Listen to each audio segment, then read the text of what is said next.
Този сладък картоф с пълнеж е уникално вкусен. Останете до края на видеото, за да разберете как се приготвя. Вадим една голяма дъска, слагаме картофа на нея, почваме да будем с вилицата, но стана малко по-бавно отколкото очаквах, затова ще забързам клипа. След като хубаво сме наболи всички картофи, слагаме ставичката, отгоре едно алуминиево фолио, нареждаме си трите картофа и оттам във фурната на 200 градуса за около 40-45 минути. А ние през това време ще си направим пълнежа. Слагаме в тигана една стопена лъжица сехтин, след това каймата, добавяме половин глава нарязан лук, червен пипер, чесън на прах и микс от билки. С една дървена лъжица бъркаме докато се смесят съставките, същевременно гледаме и да не загори каймата.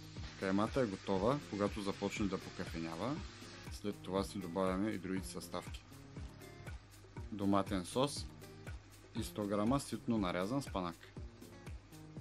След като сме сложили последните две съставки, бъркаме пак за около 5-6 минути и сме готови с нашия пълнеж.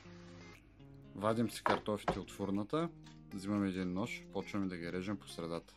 Тук малко не съм съобразил, че ще ми се вижда ръката, но по-нататък в клипа ще добиете представа точно как са срязани.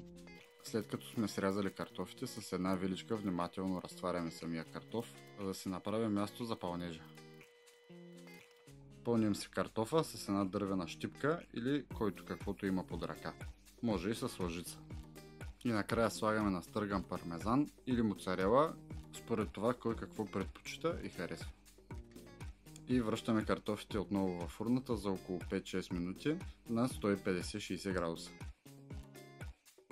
Това е крайният резултат, надявам се рецептата да ви е харесала.